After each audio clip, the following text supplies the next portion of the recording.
شاہ کربو بنا الوداع الوداع، شاہ کربو بنا الوداع الوداع، اے بن فاطمہ الوداع الوداع، شاہ کربو بنا الوداع الوداع، شاہ کربو بنا الوداع الوداع۔ غم تمہاری جدائی کا کیسے سہیں،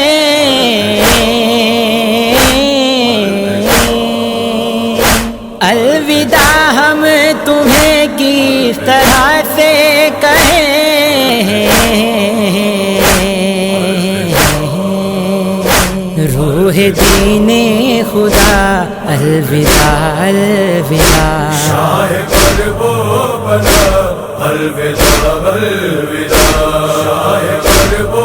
بنا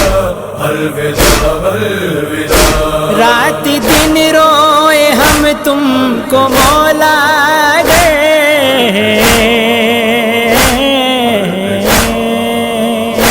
تم پہ رونے کا حق نہ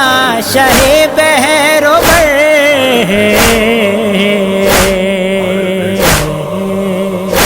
ہم سے ہوگا دا الوداع الوداع، شاہ کربو بنا الوداع الوداع، شاہ کربو بنا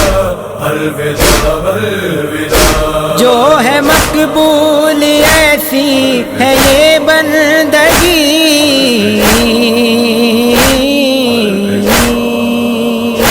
ہے عزادار کی اصل میں زندگی،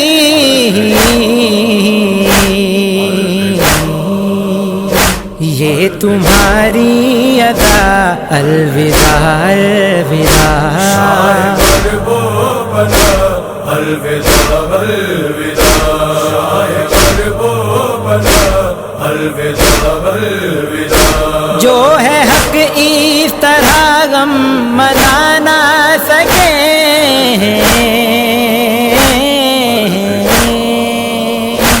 آنسو جی بھر کے تم پر بہا نہ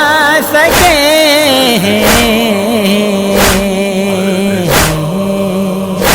رنج ہے یہ بڑا الوداع الوداع، شاہ کربو بنا الوداع الوداع، شاہ کربو بنا الوداع الوداع۔ کس طرح ضبط گریا کریں گے بھلا،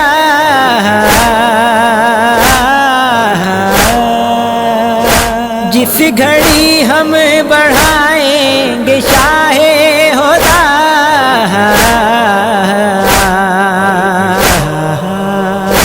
یہ علم تازیہ الوداع الوداع، شاہ کربو بنا الوداع الوداع، شاہ کربو بنا الوداع الوداع۔ شور گریا حرم میں بپا ہو گیا،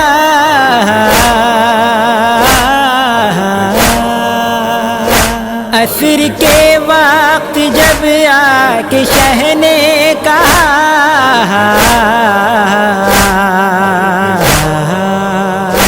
زینب غم زدہ الوداع الوداع، شاہ کربو بنا الوداع الوداع، شاہ کربو بنا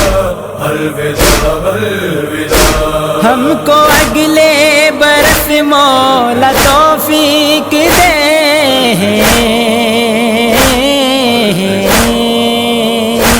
اس برس کے سوا غم تمہارا کریں،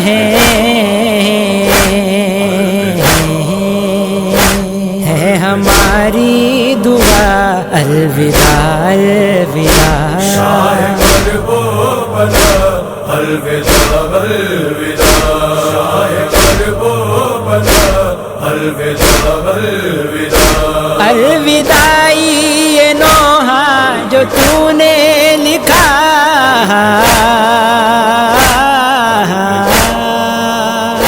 شوق شوق دیں گی تجھے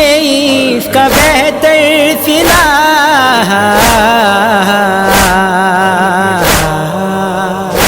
حضرت سیدہ الوداع الوداع شاہ کرب و بلا الوداع الوداع شاہ کرب و بلا الوداع الوداع شاہ کرب و بلا الوداع الوداع شاہ کرب و بلا الوداع الوداع بسم اللہ الرحمن الرحیم صلوات اللہ وسلم۔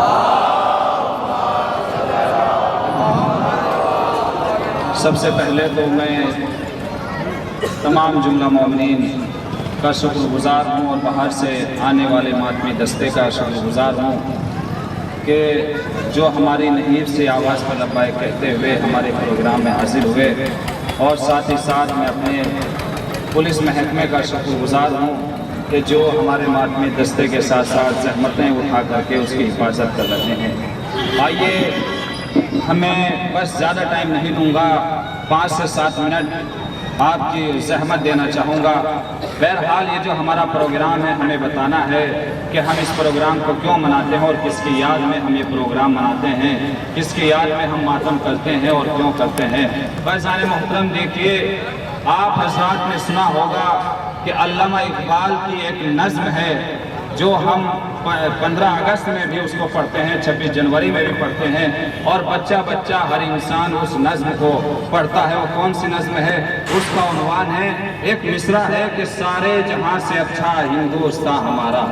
یہ وہ نظم ہے کہ جو علامہ اقبال سے منسوب ہے، جو بچے بچے کو یاد ہے۔ علامہ اقبال اپنی نظم کے ساتھ یہ بتانا چاہتے ہیں کہ دنیا میں ملک تو بہت ہیں، امریکہ بھی موجود ہے، چین بھی موجود ہے، سعودی عرب بھی موجود ہے، سینکڑوں ملک ہیں، لیکن ان تمام ملکوں میں اگر سب سے اچھا کوئی ملک ہے تو وہ ہمارا ہندوستان ملک ہے۔ کچھ فضیلتیں علامہ اقبال نے بیان کی ہیں، جو فضیلتیں اور خصوصیات اس ملک کی ہیں، وہ خصوصیات امریکہ کے پاس نہیں ہیں، چین کے پاس نہیں ہے، سعودی عرب کے پاس نہیں ہے۔ آپ دیکھیں کہ سینکڑوں ملک ہیں، مگر سارے ملکوں سے امریکہ سے اچھا ہمارا ہندوستان ہے، چین سے اچھا ہمارا ہندوستان ہے، پاکستان سے اچھا ہمارا ہندوستان ہے۔ کیوں؟ اس لیے کہ آپ دیکھیے کہ ہم کسی بھی ملک میں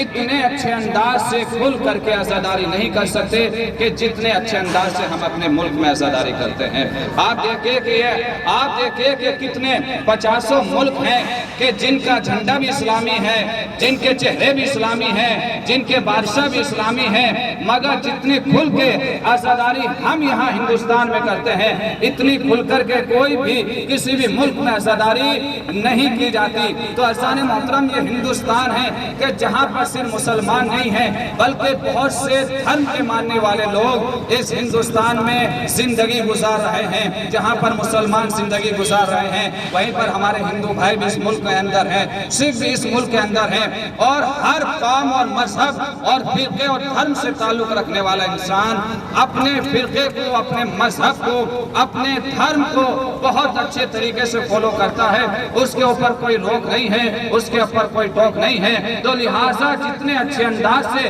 ہندوستان میں عزاداری منائی جاتی ہے، حسین کا غم منایا جاتا ہے، ماتم کیا جاتا ہے، لاکھ دوسرے ملک مسلمان ہی کیوں نہ ہو، لیکن اتنے اچھے انداز میں کہیں بھی کوئی انسان کھل کر کے عزاداری نہیں منا سکتا۔ اس لیے اللہ اقبال نے کہا کہ سارے ملکوں میں اگر سب سے اچھا ملک ہے تو وہ ہے ہمارا ہندوستان ملک ہے۔ ہندوستان زندہ باد، ہندوستان زندہ باد۔ عزیزان محترم، یہ جملہ بھی ملاحظہ فرمائیے کہ پوری دنیا کی ایک واحد قوم شیعہ ہے کہ جہاں پر ماں اپنے بچے کو لوریوں میں یہ سناتی ہے کہ بیٹا 2 چیزوں کو یاد رکھنا، ان 2 چیزوں کو کبھی نہ چھوڑنا، ایک اپنی عزاداری کو نہ چھوڑنا، ایک اپنے وطن سے وفاداری کو نہ چھوڑنا۔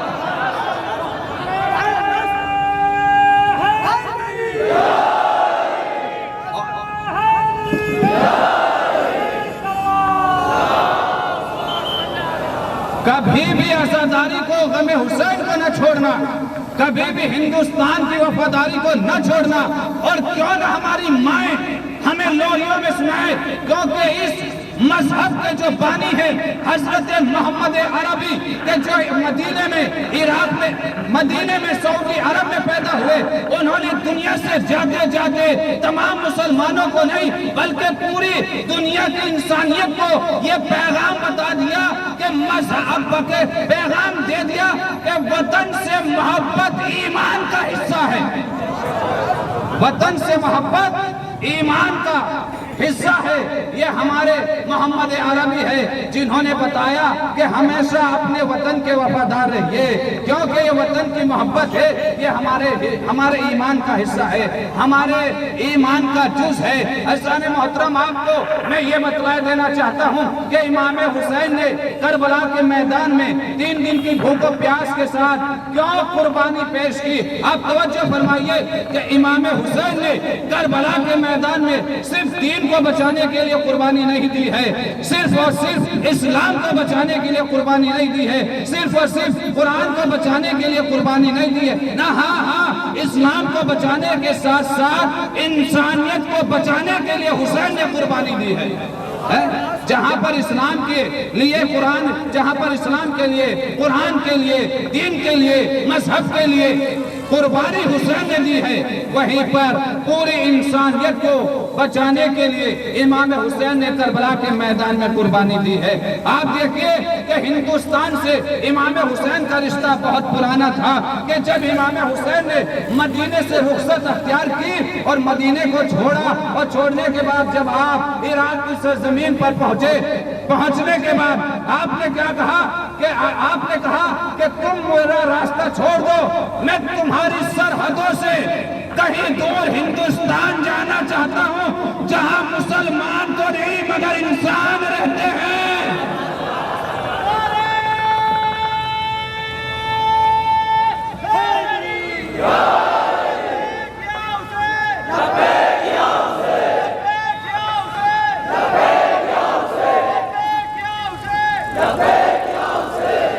دونوں ہاتھ بلند کر دیں۔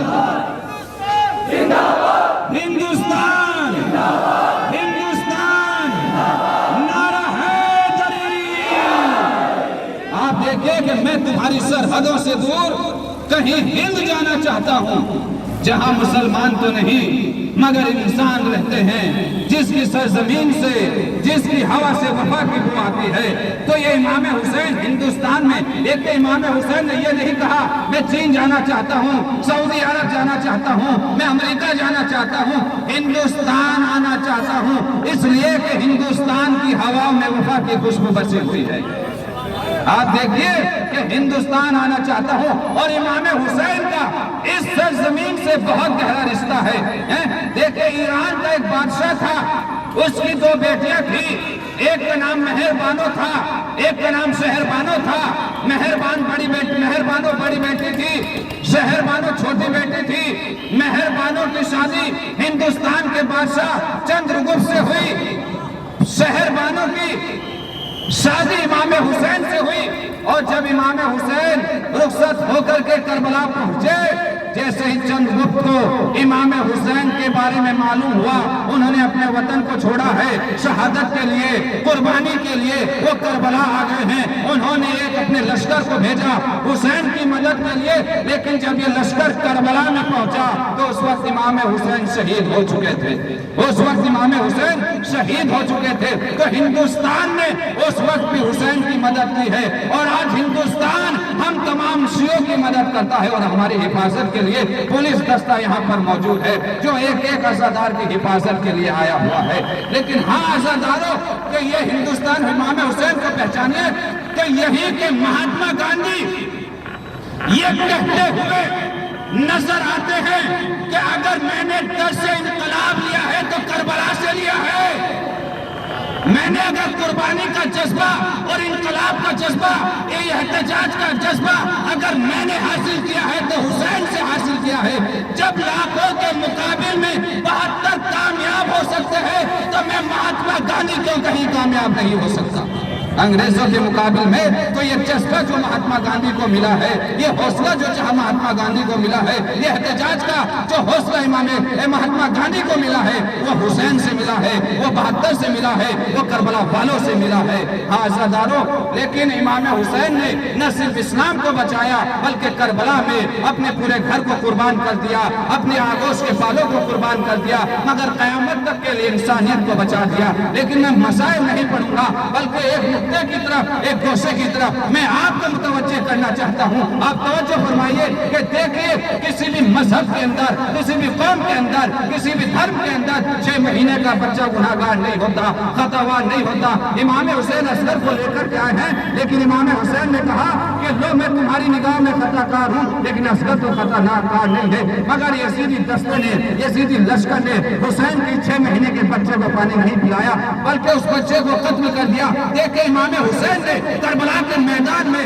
انسانیت کو بچایا ہے، لہٰذا اصغر کے خون کو چلو میں لیا، آسمان کی طرف پھینکنا چاہتے ہیں، لیکن آسمان سے آواز آ گئی، اگر ایک بھی خون کا قطرہ آسمان کی طرف آ گیا تو قیامت تک بارش نازل نہیں ہوگی، اگر زمین پر گر گیا تو قیامت تک دانا برپا نہیں ہوگا۔ تو یہ کہ امام حسین نے نہ خون نہ حق کو آسمان کی طرف پھینکا، نہ زمین پر گرایا، اپنے چہرے پر منایا کہ میں خون کو اپنے چہرے پر ملاؤں گا، مل لوں گا، مگر میں یہ نہیں چاہتا کہ قیامت تک انسان بھوک سے دو چار ہوتے رہے، انسان موت سے پہلے مل جائے۔ لہٰذا امام حسین کا مقصد تھا کہ قیامت تک انسانیت باقی رہے۔ تو حسین نے کربلا کے میدان میں اسلام کو جہاں بچایا وہاں انسانیت کو بھی بچایا ہے۔ خون کو اپنے چہرے پر ملا، لیکن آسمان کی طرف نہیں پھینکا، زمین پر نہیں پھینکا۔ کہیں ایسا نہ ہو کہ قیامت تک اگر امام حسین خون کو پھینک دیتے، زمین پر گرا دیتے تو قیامت آ جاتی، مگر نہ آسمان سے بارش نازل ہوتی، نہ زمین سے کوئی دانہ اٹھتا۔ لیکن امام نہیں چاہتے تھے کہ کوئی انسان بھوک سے پڑے اور پوری دنیا میں قحطی کا عالم ہو جائے۔ دونوں ہاتھ بلند کر کے لگائیے، نعرہ حیدری، ہندوستان، ہندوستان، ہندوستان، نعرہ حیدری، نعرہ رسالت، نعرہ رسالت، دونوں ہاتھ بلند کر کے لبیک